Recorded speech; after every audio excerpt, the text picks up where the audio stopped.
Good evening, everybody. Thanks for tuning in. It's the Soccer Yanks with Dave and Dan.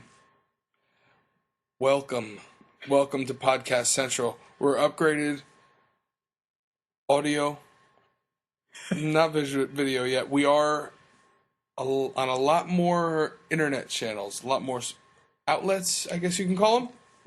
There's a lot of ways to get us now. We're social media. No matter which one you like, we're there. Except for Friendster. And MySpace. Sorry, I'm working on it. I just can't find MySpace on the internet anymore. We might start a band, though. Then we'll go MySpace. Yes, but you can find us Google+, Facebook, Tumblr, Twitter, audio. We got a YouTube channel. You could just listen to this in a big picture that says Soccer Yanks with Dave and Dan. We're also on Stitcher Radio for those that use podcast on-demand apps. You can find us there. We're on iTunes. If you like us, rate and review. And maybe iTunes might feature a couple of Soccer Yanks. That'd be nice. That'd be interesting. Yeah. Or not. Or don't do it. I would like to pay for the way for other Soccer Yanks. Because being a Soccer Yank is going to be a big thing. It's kind of low on the radar now, but the NBC deal that was announced yesterday, I think is going to bring a lot of exposure to the beautiful game, at least the English beautiful game. And I just found out that I have B in HD. It just came on. That's so great. I get La Liga Serie and Liga 1. Le U. I can write Le Joy Bâton. Le Joy. When I first got on Twitter with the handle Soccer Yank Dan, one of the guys I follow, nobody of any value, just a random Arsenal supporter. He was like, "It's football, buddy." Kind of like almost like you don't know what you're talking about. But we don't take ourselves too seriously. We know there's this Britishism back and forth, but what we really believe here with being a soccer yank, it's not just like, oh, you like a team that plays in England. No, it's not just this convenient fan. It's a conviction. I mean, we have to wake up at 7:30 sometimes on a Saturday. I have two little kids. I mean, any extra hours of sleep would be great, but I give it up. I want to see it's like a love. It's a passion. It's not just this simple thing where like I could tune in if I want to or not. Like it's like I'm driven mad if I can't watch. It's to the point where being a soccer yank is you have a quote unquote doctor's appointment on a random Tuesday afternoon, but it's not random at all. You're going to the only pub within 30 square miles that's soccer friendly to watch the second leg of a Champions League semifinal or quarterfinal. And your team might not even be in it, but you're like so drawn up that you got to do it. Or you run out of sick days and you're sneaking into the bathroom to stream 15 minutes at a time on mute on some some shady European stream site that barely comes in and ads are popping up everywhere. You'll do anything you can to get your fix in. And it works because you're making noises that it sounds constipated. Well, yeah. And that's the other part. All right, I sometimes occasionally stream a game at work at my desk. I got it in the background, or I have it in the background and put the audio up so I can kind of hear it, but I can't see it. And you know how hard it is to hold back joy when your team scores an important goal in the middle of and you're like, it's like it sounds like you just laid one at your desk. I know that feeling. Being a soccer yank, especially a lot of sacrifice in being a soccer yank. Yeah, and you put up a lot of ridicule. What, as far as on both ends, soccer fans from overseas soccer fans, ones that you actually want to talk to about soccer, but you kind of have to earn their respect into the conversation. They don't really want to talk to you because you're an American talking about soccer. You're a Yank. A Yank. Which, by the way, we don't refer to ourselves as Yanks here in America. So the Yank is, well, we'll explain it once we get famous. No, but there's and on the other side, there's ignorant people in the U.S. Go figure that think that it's a ridiculous game that's never going to catch on and refuse to allow it to. Like, mentally, there's a block they put up, like, I don't want anything to do with it. I deal with it all the time. And it's... Well, I don't understand it. I heard it from a guy today at work. You know, I went to the Red Bull game last night. I don't know, one of my coworkers was asking me about the game. I was giving him a little recap. And another guy's coming to get a cup of coffee. And my desk happens to be right by the coffee machine, so I get a lot of traffic.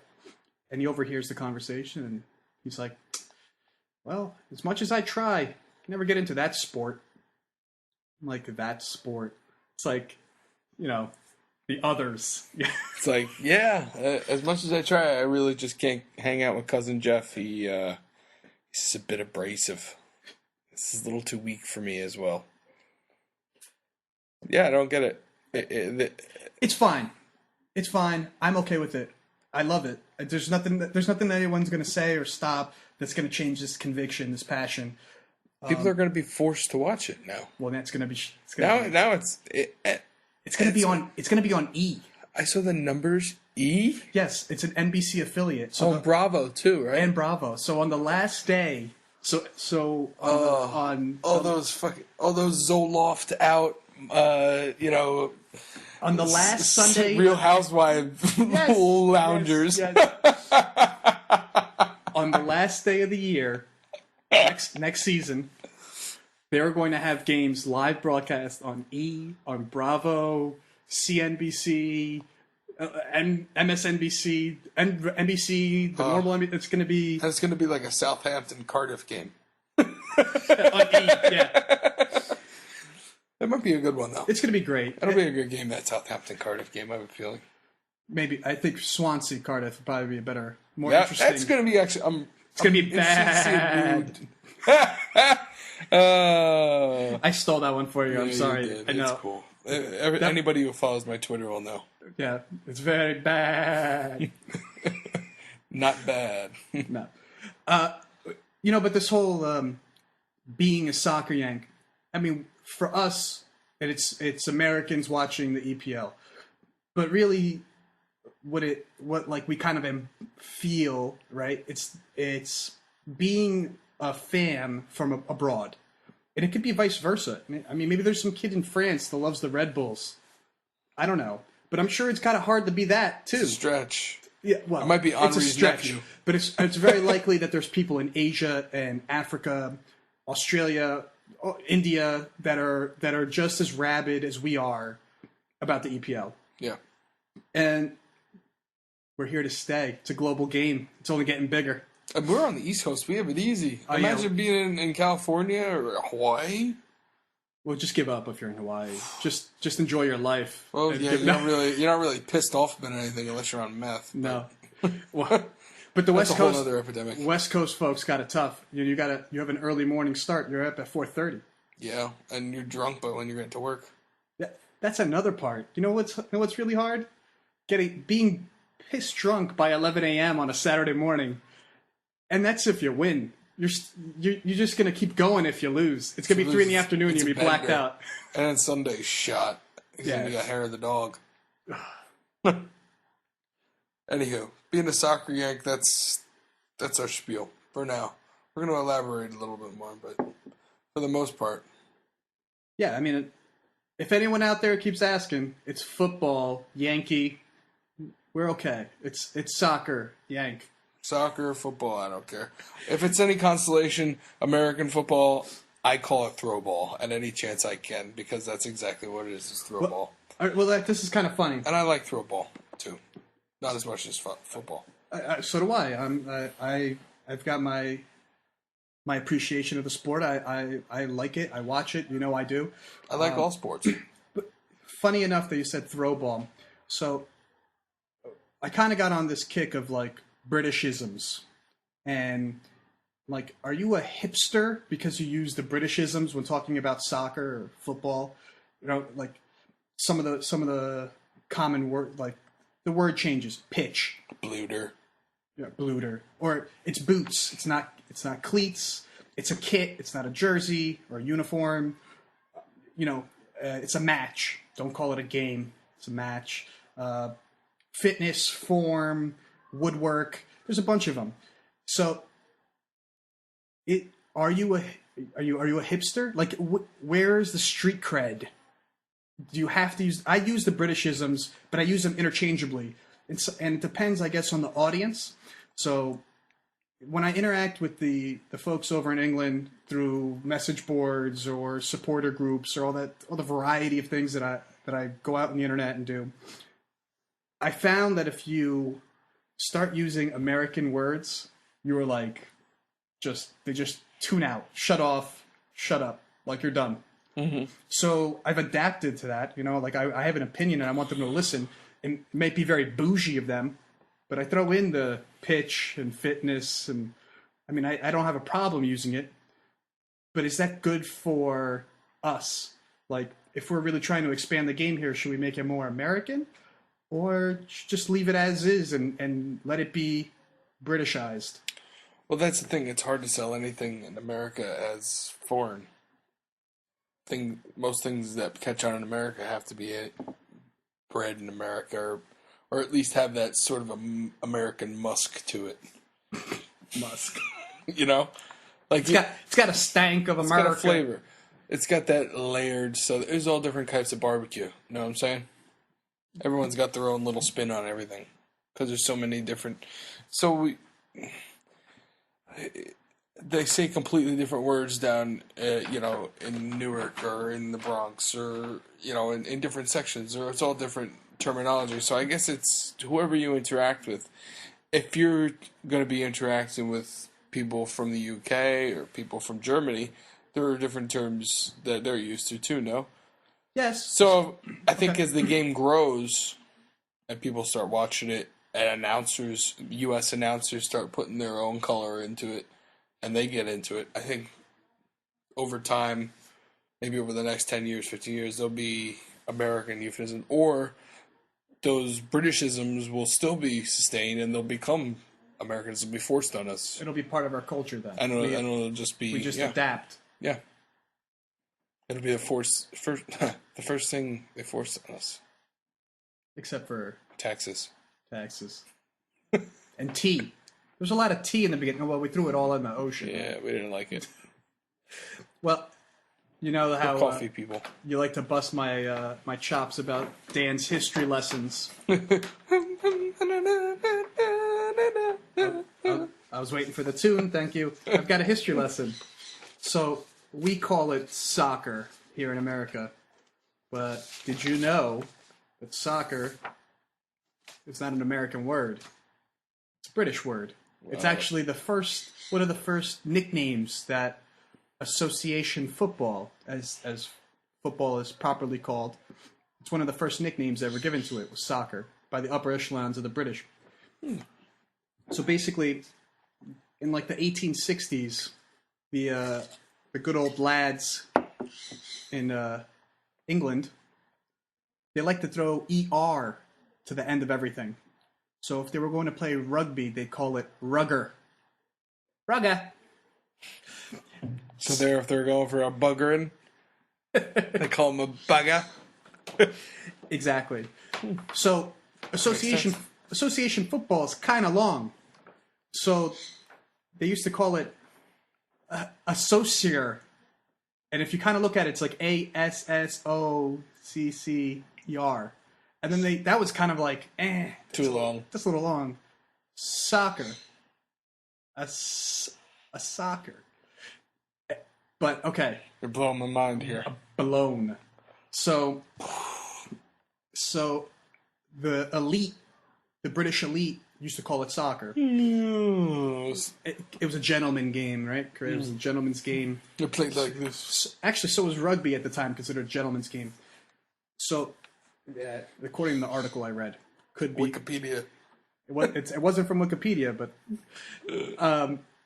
so as time went by and the middle class started to get into it, they didn't like that word because it was so much associated with the upper class. So as the middle class started to make soccer more their own, they went back and they said, well, it's association football. And they just got rid of the association part and just started calling it football. And that stuck, and that went on. It's like evolution. different areas. They split off into different paths. Right. Evolution is not a straight line. It's conjoined, it splits, it divides. To take it one step further to our American football. So a lot of the variations of what we know as American football started all over the world. Primarily, everything's kind of derivative of that rugby soccer thing that started in England. So the reason it was called football was not necessarily because they kicked it. It's because it was on foot versus again, back to the elite used to play games on equestrians. Like on horse. On horse. So it was on horse or on foot. So American football was a derivative of a game that was played on foot. And history lesson done for the day. I thought that was interesting. I wanted to share. It's a pretty good little tidbit. So when we call it soccer, we're being very British. We're being bougie British. Are you saying we have to come up with a new word? Let's not confuse the folks any further. All right. Well then, to the EPL. Yes, we're not going to really do a match review since it's so late in the week. It's already Thursday, the 18th. Yeah, the 18th. Just have to double check that. So we're gonna take a gander at what's coming up this weekend. I see some interesting matches. What catches the eye? What's the game that you must see aside from the club that you love?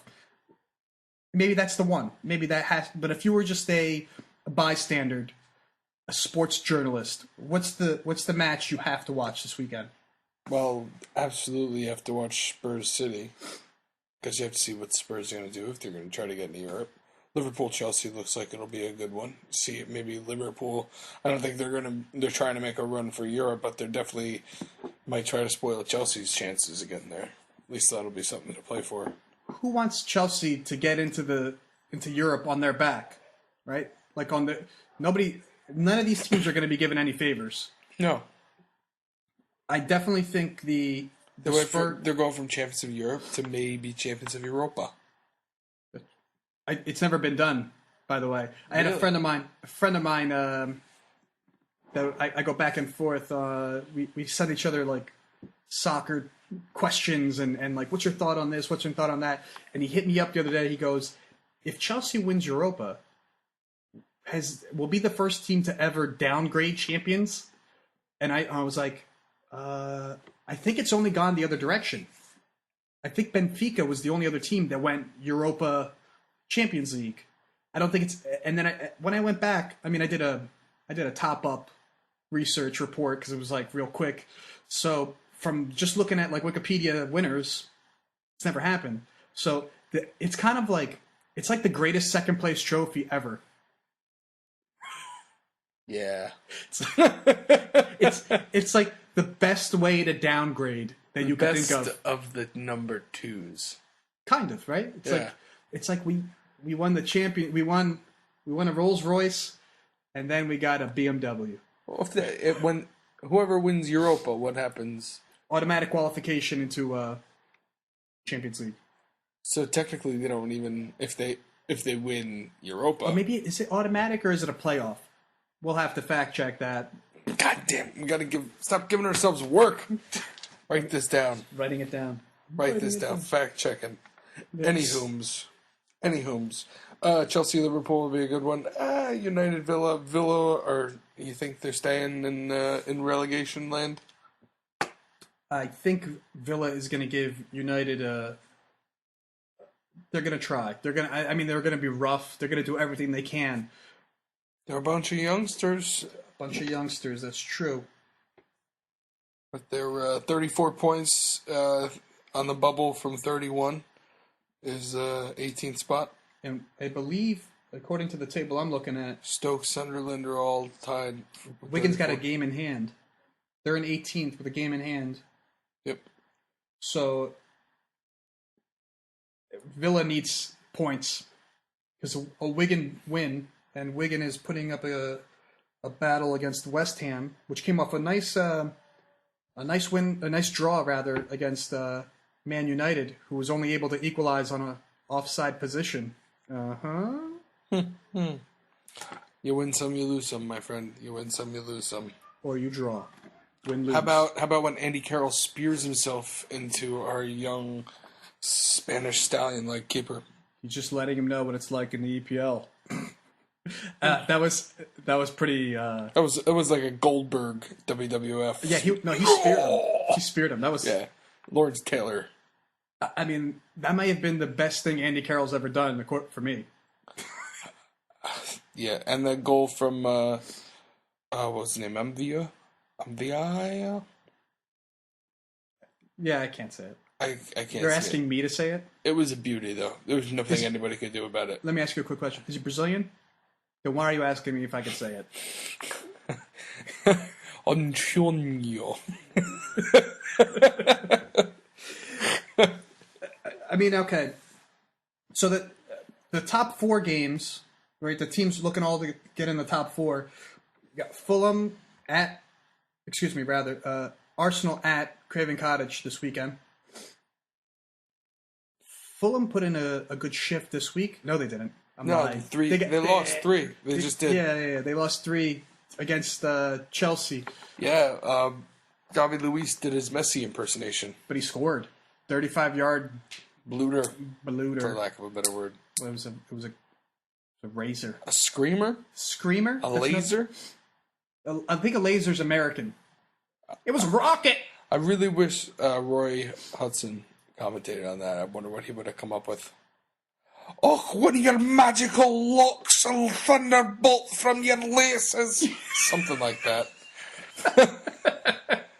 He is class! I think that's exactly what it would have said. Something like that. A Jedi! Magiclorians! Anywho. Well, sorry. So I digress. So Arsenal coming off a tough draw against Everton, which they really deserved to win. They outplayed Everton for at least 60 minutes. I guess they didn't deserve to win. They couldn't put the ball in the net. I mean, Giroud had essentially a tap in that he put 7 feet wide. So I guess you deserve to draw when you can't put away tap ins. Mm-hmm. But outside of that draw, they've been at the miracle comeback at Norwich. They've been figuring out ways to win, or at least obtain points. So I think this one I think right now Chelsea and Spurs are doing their little they're doing their predictor, right? They're going to Sky Sports predictor and they're putting in the matches. I think they put a win in for Arsenal against Fulham. And I think Everton are going to take Sunderland this weekend, and I think they're going to be knocking on the doors. Well, they have been, and they're going to continue to. They're not going to. The Belgians on those teams, I love them Belgians, man. I'm telling you, they're taking over the EPL. Fellaini, Morales. Do they have any more Belgians on that team? No. On Villa, there's Benteke, though. He's another great one. Yeah. According to our charts, he is 6th in scoring. All right, let's 15 goals. Sorry, go on. That's pretty good. That's pretty good for a youngster. All right, let's do this. Let's give some predictions. Let's see here. Matches Fulham Arsenal. Go ahead, Dave. What do we got? Draw. How many? 1-1. 1-1. Berbatov, the Godfather. I'm gonna go Berbatov and Podolski, or Cazzola. You know, Arsenal hasn't been letting in too many goals. I don't think Fulham's going to be able to do it. Is Murder Soccer starting? He should be back. I think it's going to be 2-0 Arsenal. There's none of my supportership behind that, though. As Meredith Brooks said it, I wouldn't have it any other way. Don't do that again. Okay. All right. Liverpool-Chelsea. It is at Liverpool. I don't know. This is at Anfield. Anfield. I mean, they had a tough one against Reading. Yeah, I believe that. And I don't know. I feel like Brendan Rodgers is going to try to light a fire onto their butts to kind of get them going for next year. Because I know, I think he's kind of put Europe out of his mind at this point. How many points are they out of the bubble? The 50? European bubble? They're 10 points. Yeah, Too early to say. 10 points, 6 matches. It's possible. You need somebody to melt down. Yeah. But it's possible. I mean, I think their goal is 5th, Europa, because I don't know why. And their Merseyside mates are trying to do the same thing. I forgot why, but I believe that their 6th place does not go to Europa this year. I don't know what the reasoning is. Really? There is something though. Arsenal might still get into Europa even if they don't make the top. If they make 5th, because the team with the highest fair play index in all of Europe gets an automatic bid to Europa. Really? You can fact check me on that. I believe you. I read it because on the Arsenal subreddit somewhere, someone was like, "We still got a chance." When we were in dire straits at one point, so and we lead the league. We lead all of Europe in fair play. Nice. Good guy Arsenal. Good guy Arsenal. Gunner. Good guy Wenger. You call that a tackle? Come up north. David Moyes said that to Arsenal this week. Yeah, they play 3 more London teams. The media's not going to go very well with them. All right, so you didn't give me a line. Liverpool, Chelsea. 2-1 Chelsea. 2-1 Chelsea. That was very hard for me to say. I think that's a fair scoreline. I think Suarez, obviously. Scores. Yeah. I think it's going to be Felipe Coutinho, because I like saying that. I knew you were going to say it once this podcast. Felipe Say it twice. Coutinho. Say it 3 times. Coutinho. Oh my God, he's here! No. I have to look into a mirror. No, 2-1 is a. I think that's a fair summation. That Chelsea midfield, they just like they're getting better and better. Just once for me, can you clarify? Is it Eden Hazard or Eden Hazard? I don't know, because I'm really confused. Well, is it Santi Cazorla or Santi Cazorla? Do you have a hair lip all of a sudden, sir? Cazorla. I don't get it. I really don't. I believe that is how they would say it. Hazard. I think that's how they would say it in Bruges. In Bruges, correct. Bruges is kind of like, they're not that good, but they're not that shite. Like Tottenham. Moving on. Speaking of we got another Tottenham, WW match I don't want to see. West Ham Wigan. Any teams that start with W. Not there. Well, let's see here. Boom, boom, boom, boom. Spurs, Man City. Is Bale playing? That's the question. If Bale's playing, it's going to be a tough game for City. He's going to run all over them defense. Company might injure his knees again. Let's say he is playing. You think he's going to be 100%? Think he's going to be a full match fitness? He's going to be running at City? I mean, I think Spurs might win this one. If it's at White Hart Lane. Yes, it is. I think they might have a chance. I think that I'm going to go, you know what? I'm going to be bold. 3-1. Spurs. No, it's good. I'm going to go the exact reverse line. It's going to be 3-1 the other way. All right. You have to get I wish we had betting here. It would be so much better. Yes, because we need more degenerative vices. Of course, it's America. America. You know what the problem would be if we had betting here? It's my choice. If we had a doubt that soccer was fixed, it would 100% be fixed as soon as it becomes legal to bet on it in America. Yeah. It'd be gone. Over. If the NCAA can, anybody can. No? Other way around? No, I don't think so. Yeah, yes. I hate college sports is like that's a topic for another podcast.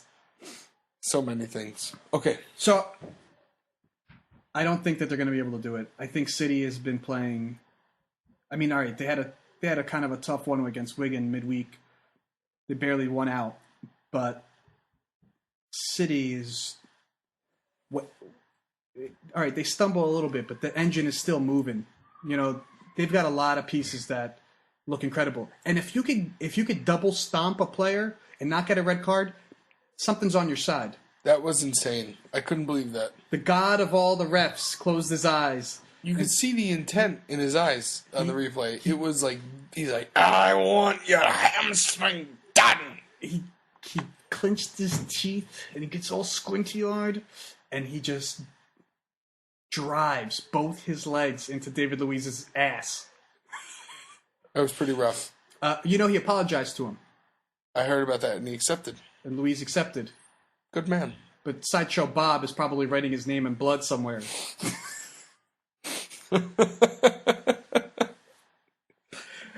We'll meet again. We'll meet again. Just for giggles. Man U, Aston Villa. Just for giggles. 3-1 United. I don't think anyone's going over 3 goals this weekend. That's a nice summation, probably. I think Man U 3-1. You like the 3-1 scoreline, huh? I do. I don't think there's going to be any clean sheets. You know what I think? I think there's too many injuries to have clean sheets this weekend. I agree with you. It's too far in the season, you know what I mean? But I think this race this non-race is gonna at least have a glimmer of a race. I think United's gonna draw again, and then all of a sudden City's gonna have hope. I don't think they're gonna do it. I don't think they have a shot. It'll be enough for the papers. But it'll be, and I'm not saying it's gonna be fixed. They're like, oh, we have to make Man U draw, so it'll be exciting. I just have this feeling. I don't know. I mean, you said it. I don't know if you said it to me on the mic or off, but there was like a confidence issue. You're kind of feeling like they were not playing so hot. No, because I don't feel like they have enough time to build my favorite word, chemistry. They don't have enough playing time with each other. The same lines, the same back four, the same midfield, the same forwards.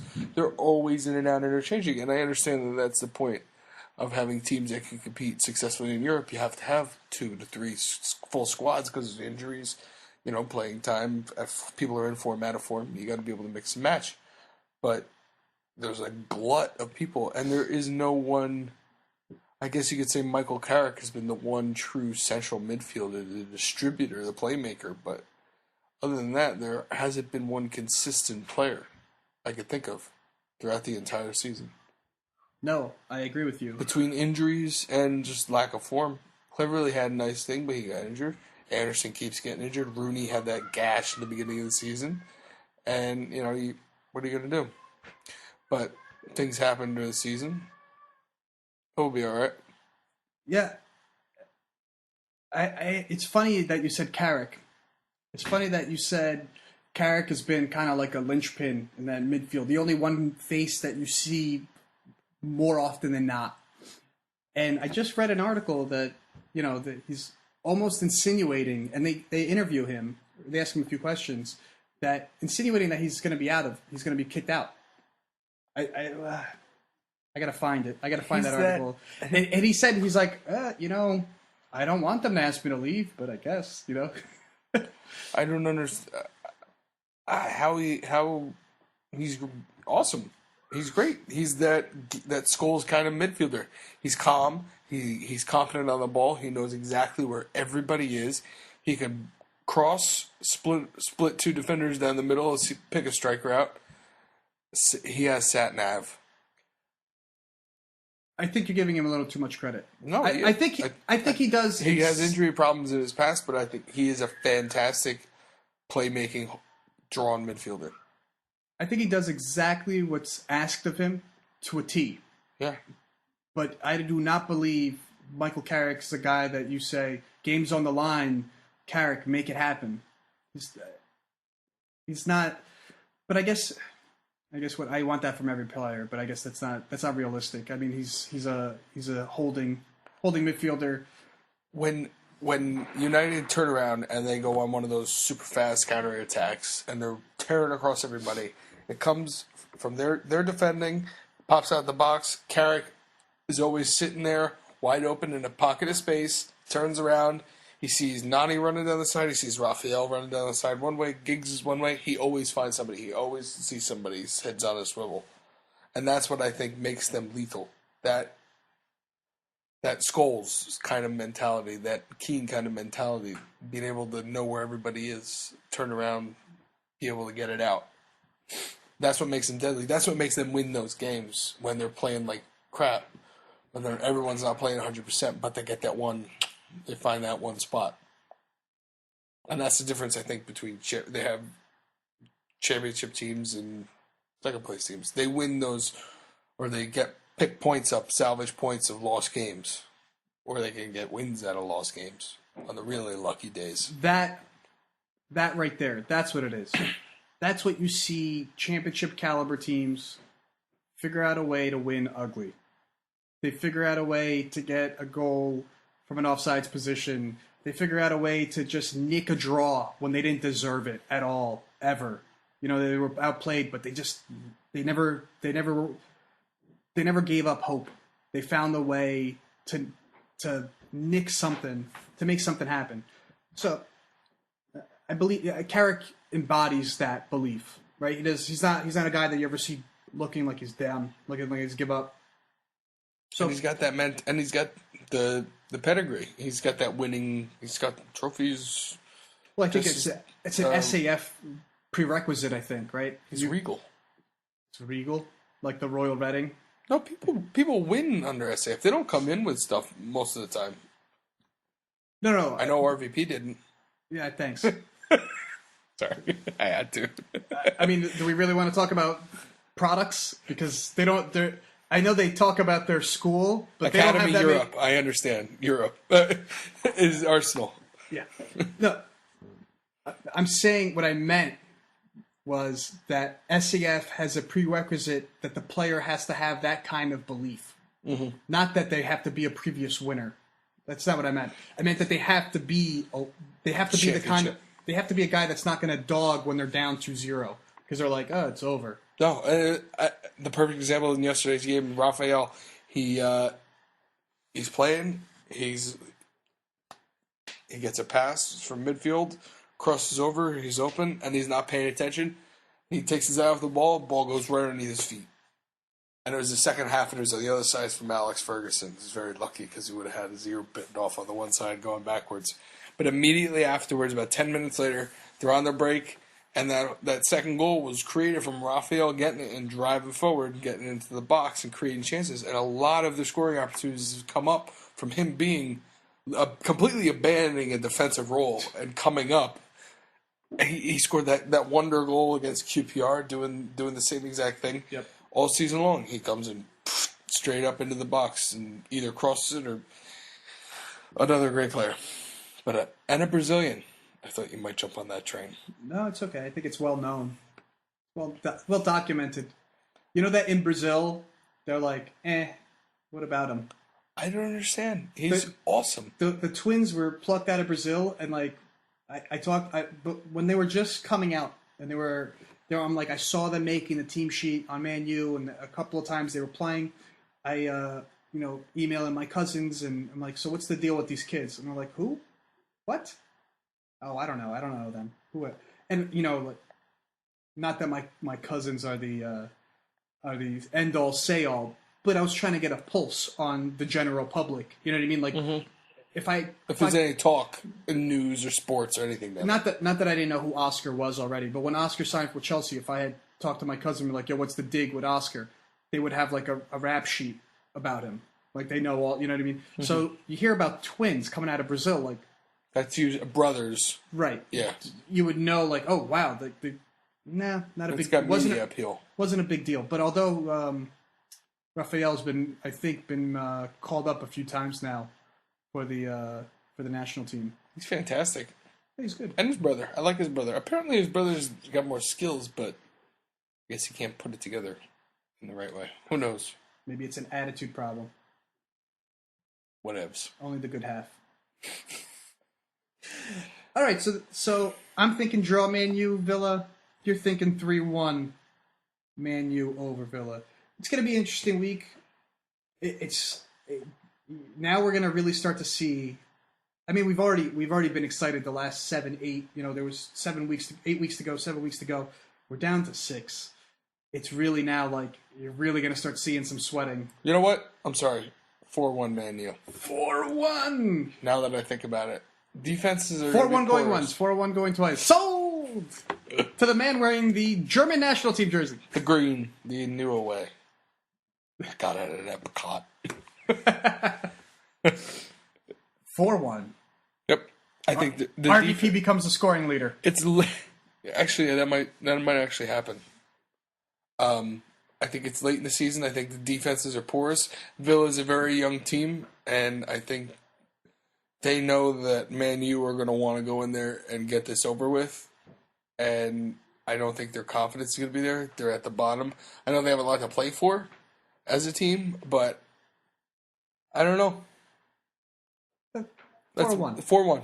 4-1. That's my reason. We'll see next week. Just to touch on the bottom of the table, it's the bottom 2 is pretty rock solid, right? Yeah. Reading, Rangers, they're both at 24 points. I'm not sure if mathematically they're out. I don't think they are, but I think emotionally they're out. Redknapp had a good run there. By the way, didn't know he was a Seattle Sounder. I didn't know that either. Player manager back in the NASL. Really? Side story, we'll get into that next time. History lesson from Dave next week. No, yeah. I saw the most ridiculous picture of him playing, too. And he was like 33 years old, and the physician said he was the most healthy out of all the players. At 33. At 33. But this was the NASL, right? Yeah. This was when the taxi drivers were playing. Yeah, Shep Messing pulled up in his cab and then got in the goal for it was Franz Beckenbauer, Pele, and a limo driver who also did Playgirl spreads. Yes. Full Playgirl spreads with goalie gloves. It's awesome. Imagine that. Imagine Landon Donovan doing that. I got a copy. Of Landon Donovan's? Or No. Shep Messing's? He calls the Red Bull games now for MSG. Really? I love it. Shep. I love anyone named Shep. He's my favorite he's a stooge, right? He's a stooge. It's Shep's other brother, Shep.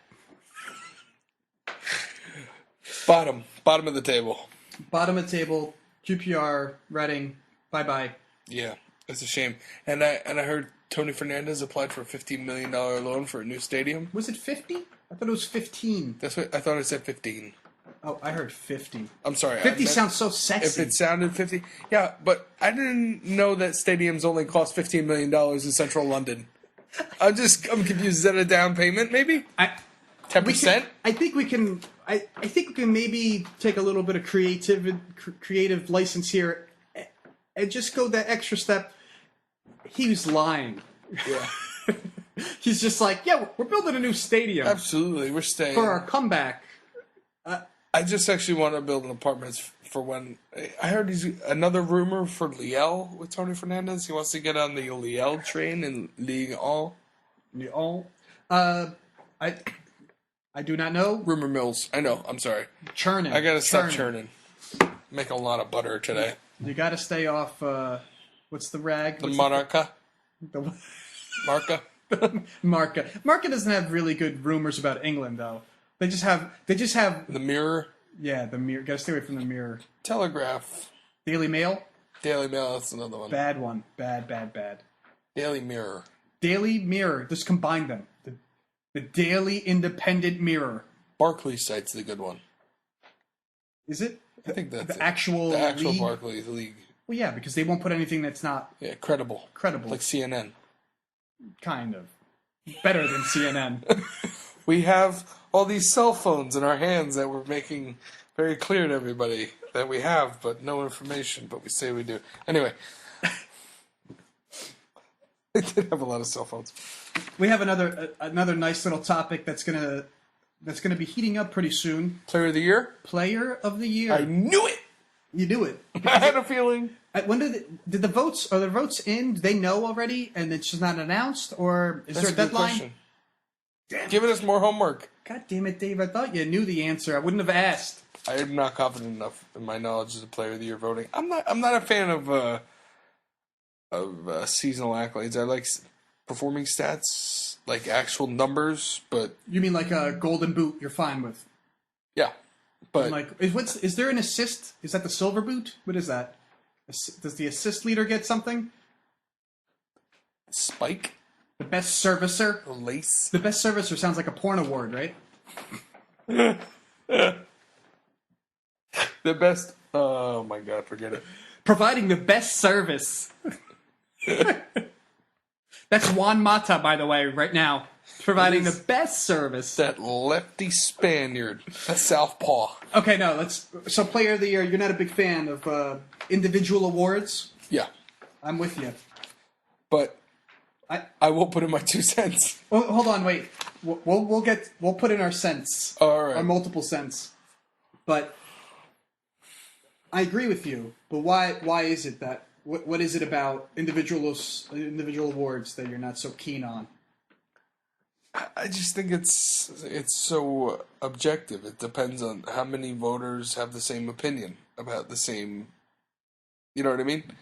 It might not be a relevant thing that they're basing it off of. It might be some sort of a romantic story or some sort of, you know what I mean? Or the service they received. Service they received. No, I agree with you. It's not like say some guy at the end of the year, his team's on the line, and maybe he's like fourth in goals and hovering around like second assist something, and he comes up and he scores a game winner that ends up putting him in the league. And he ends up getting a Player of the Year based on a goal because people were voting at a time where he scored an amazing thing. So it's... Absolutely. And so I kind of like how the American media does with Baseball Hall of Fame and I think the Football Hall of Fame. It's a bunch of journalists that get together and they vote. And I guess there's a lot of subjectivity, There's a lot of subjectivity. But I feel like the journalists kind of lay out, let's look at the body of work. Let's look at this. Let's look at these things and come up with a conclusion. Where I feel like the awards in football, soccer, especially when they're player voted, is like, who do I like? Who don't I like? It's a team sport. It's a pinnacle of team sports. There's no other sport that has such a grand need for your famous word chemistry, for understanding what your teammates are going to be doing off the ball, where they should be. I mean, it's the embodiment of like teamwork, of free thinking, but in a team environment. So how do you pick one guy out of that group and say, well, he's the best? I'm sure you could come up with criteria, but Player of the Year has no criteria. It's just, here, secret ballot. It's not even secret, I don't think. Just write it down on a piece of paper, and it's not like they don't tell the players, like, listen, you have to disregard his appearance in the media. That comes out of the equation. They don't say that. You have to look at what the team does without him, what the team does with him, what he's provide. If he's a high goal scorer, fair play. Right. Is he a dirty player? Exactly. Does he get on with the refs? Is he in people's ears all the time? Does he get on with the goalie? Is he a leader? Does he chip people? Does he kick balls back in goalies' faces? I mean, I don't want to... Allegedly. No, he did that. Yeah. I was there. I saw it. Was there intent? Yeah, absolutely. All right. But it wasn't an intent to kill. Because Juninho, if he really wanted to kill him, he would. I mean, he kind of just... having kids, that guy. Maybe that's just how he passes. He's got such a strong leg. For anybody that doesn't know, the Red Bulls played Kansas City last night in Harrison. And in like this 92nd or 93rd minute, Juninho went to give the ball back to, I think his name is Nielsen, the goalie for KC. And he didn't just give him the ball. He kind of gave it a little swift kick right towards the midsection. He launched it right at his... He tried to get his face, but he got his collarbone. Yeah, well, it was like his shoulder. And then Juninho got a red card, and then Nielsen, who is a shot stopper, that's getting like shots blasted at him, for a profession, as a career, he goes down with this little nick, and it's like It was like Saving someone Private broke me. Ryan Yeah, in the it was beach awesome. scene. His arm blew off. Anywho, So, this is why I said that it depends on the end of the season, and it could be. I think right now, as it stands, Gareth Bale today should get it. I think in the coming days, depending on the position of Tottenham, I think if RVP turns on at the end of the season, I think he'll get it. Based on just because last year they lost on goal differential, and they said we're going to go out and buy the best striker, and if he ends up being the goal leader, and Manchester United wins the league because they're head and shoulders above everybody else, because they scored more goals, and RVP was that. But if Tottenham get into Europe, and Bale is playing in all the games for the rest of the season for Tottenham, I think he gets Player of the Year. Just because of how he's played this year. He's been a superstar, and they get into Europe, and that's what they've been trying to do. And AVB does it as well. I think that'll help him as well. So AVB gets manager? Is that what you're saying? Yeah. Okay, wow. I'm going to say, because we don't have... Think about what they're doing without a striker. I understand. Okay. Sorry, I'm sorry for getting mad. But I know you... But they don't... Adebayor and Ba, I think since Boxing Day, have scored 2 goals. They've both been injured. Or not Ba, Ben. No, Defoe. What's wrong with me? Yeah, Defoe. But Defoe isn't healthy for more than 30 minutes at a time. They're all injured, that's the problem. But they don't have a striker, they still have it. I'm going to... Since there are no criteria laid out, I'm going to say that how I would vote, because how I would look at it is not what have you done for me lately, it's what have you done for me all year. And this might be a shocker to you, but I think Luis Suarez has been the most consistent player for Liverpool all season. You take that man away from that team, They're nothing. They're battling at 17th. Yeah. He really... And he hasn't just like run up the score on crap teams. I mean, he scored some key goals. We're not playing that one again. No. We've done that joke. Yes. He's played yeah, okay. Like every striker, he hasn't scored every game. But he's scored enough. You know, like RVP was almost killed SAF the other night because the first time he scored in 3 months. Yeah. Okay. So to me, RVP... There haven't been any droughts for Suarez. Right? He doesn't... Like, right there, can't be Player of the Year. He stopped contributing after Christmas. Bale started contributing in November. He had a very slow start. So it's been... You know, that's kind of like a tale of what have you done for me lately, where I'm looking at it, where how I would... You know, if I had a vote, I would look at like the whole body, the whole season. And I really, if I had to pick one guy and pull him away from a team and see how much that team would be affected. Right, but you could say the same thing about Bale. I mean, look at the games that he hasn't been in. Yeah, you could. But you know, you're comparing the both of them. I think Tottenham would still, I think the rest of their team is still pretty good. I don't think they would suffer as much without Bale. I don't know about that one. I think they'll both be on the same plane. I think they both They'd be in fighting the for 16th and 17th. I really, without those 2 superstars, they really. So then, I don't think Gerrard can do it by himself. No. All right. So then, okay. So we agree that their value on each team. They're both the MVPs on those teams. Okay. So now we go. Let's look at a stat. How many goals? Well, that's the thing. Suarez is 22. Bale's 17. There you go. How about assists? Are they either one of them on the assist board? Not of anything. Not of any significance. No. No. So they got a nose for the goal. They've got a nose for the goal. I think Luis Suarez. I think his media persona kills him. Oh, with the writers and the way his public profile? Absolutely. I mean, he didn't do himself any favors. I don't know exactly what was said, But once you get labeled a racist, you get labeled a racist. Yeah, that's a hard scarlet letter to shake. I really don't know what was said, and this is going to sound very insensitive of me, but I feel like the racism thing. It sounds so awful. The racism thing.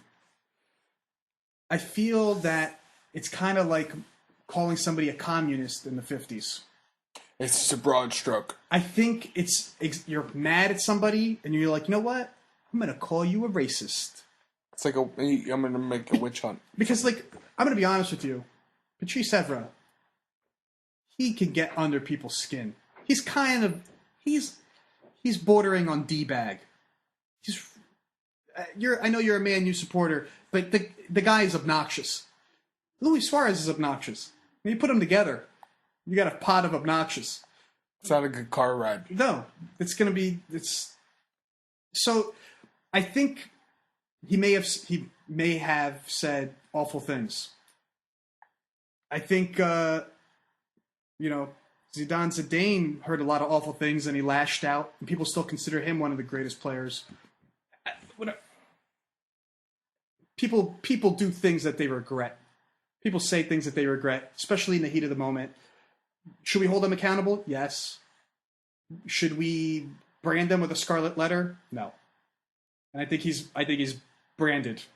Like, nope, this guy, no awards in England ever. You think he's going to go to Germany? No, I think he's staying at Liverpool. Yeah? Yeah. I think Brendan Rodgers, he talks so highly of him. Unless he's talking highly of him to keep him. Which would be an interesting tactic, blow a little smoke up the old poop chute. Well, what other characters do you have for Player of the Year other than Bale, Suarez, and possibly Van Persie? Michu's up there, but he hasn't been doing much lately. Once people figured out how to say his name and who he was, he's been shut down. Really, they've really slowed him down. Oh. You know what's funny? I'm looking at this list, and I'm not saying they're better off. They would have been better off keeping Berbatov, but the guy scored 13 goals this season. No slouch. 8th on the list. I mean, they said they let him go. They said they couldn't score enough goals. They got Van Persie. Obviously, Van Persie set up a lot of goals too this year too. He's got a lot of goals that many strikers would have just tapped in. Yeah, he's a product of the system. Yeah. You can't take anything away from RVP. The guy's amazing. But Berbatov is... I never thought he got a fair shake. No. I never thought he got a fair shake. Because, you know what? He didn't have that Man U attitude. He was he does dog defense.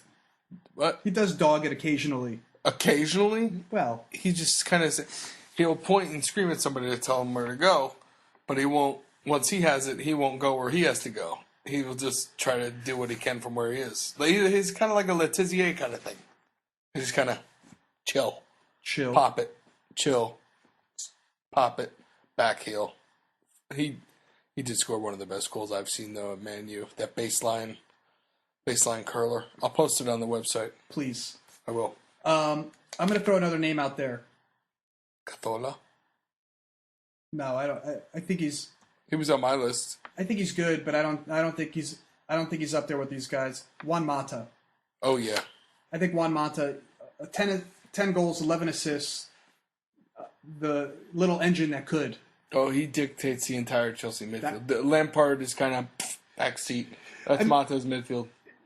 Again, we're picking one player. You look at that midfield. I want to say I feel like Mata is more of the force behind it. He's the lynch. But would he be what he is without Hazard? Hazard and Oscar. Yeah, no, absolutely. And Ramirez and Luis comes up. Luis will pop up, do his Messi impersonation, and you got Superman, or I'm sorry, Batman, the Green Hornet. The Green Hornet. I'm gonna post the photo. He looks like the Green Hornet for real. And now he's now wearing it to wear it. He's turned into what's his face from the Pistons from a bunch of years ago. LeBron James with the frames. No lenses. No just lenses. the frames. Just the frames. No, so I think Juan Mata's got to be in there. I think he's got to be in the conversation. If they're going to be champions of Europa. All right, you got to pick one. You named like 3 guys that you felt like it could be this, it could be that. I need a definitive. My player of the year? Yes. When Manchester United win the league, it's going to be RVP. Because they win the league because they got him. So then really, player of the year goes to Arsenal for the biggest blunder ever, letting him go. It's not, well, that's a whole other debate, but they should have never let him go. At least they'd have shipped him off somewhere else.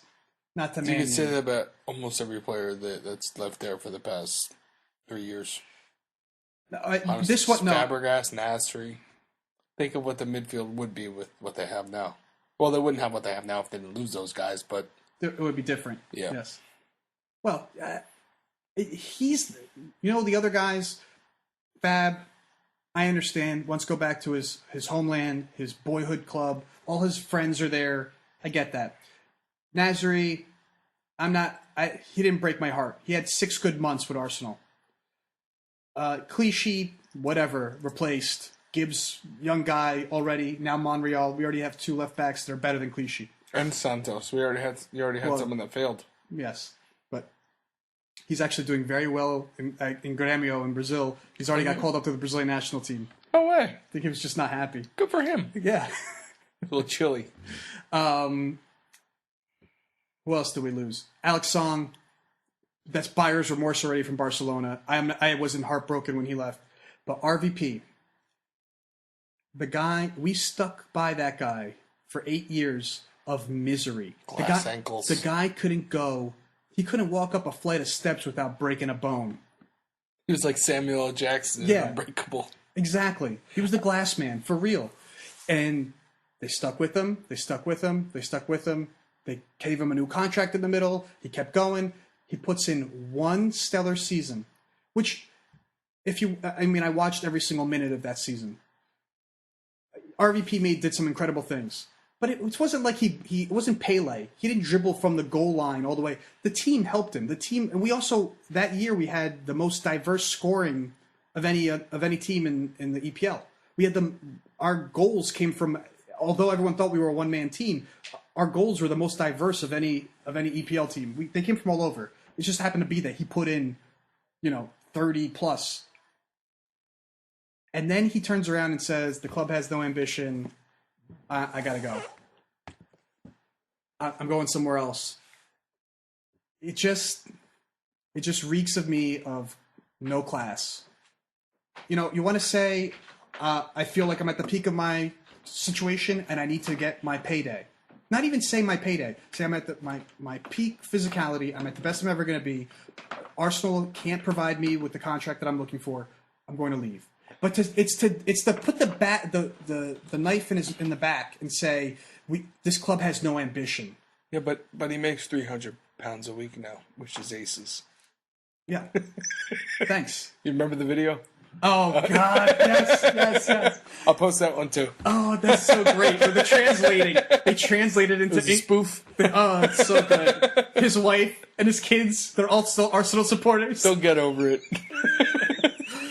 So that one burns. That one really burns. No, that's my rant for the night. No, I understand. I would be pissed if Rooney went to City. Yeah, he almost did. And then Essie sat him down and still might again. Wiggled the finger.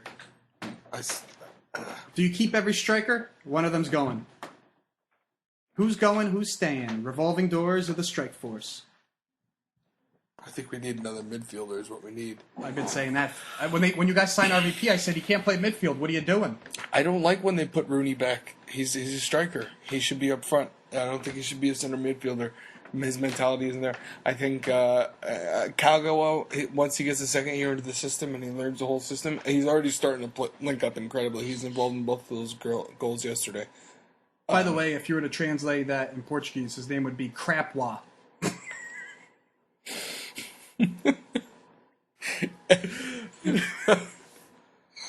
Anywho, it's going to be good. It's going to be good. All right, guys. That's it. We're gonna try not to go an hour and 30 minutes every week. We're gonna make this bearable. We'll cut it off now. But no, I'm sorry, I cut you off. I hope you guys enjoyed it. We want feedback. We want to hear from you. We want to know what you hate, what you like. If the audio is bad this week. If you want us to cook the bird. Yeah, we have a parrot. There's a parrot. There is a parrot. I apologize. We're working on it. And any PETA listeners or Sarah McLachlan, I'm sorry for saying that about the bird. Don't forget to follow us on Twitter, Soccer Yank Dan. Soccer Yank Dave. And we just reversed our names. All right. Completely platonic. Have a good one, folks. SoccerYanks at Gmail. Don't forget, if you want to send us an email, Facebook, Twitter, blah, blah, blah, all the social media outlets. Find us. Tell us what you think. We're Thank everywhere. you. We're like the bird flu. Have a good one. Take it easy.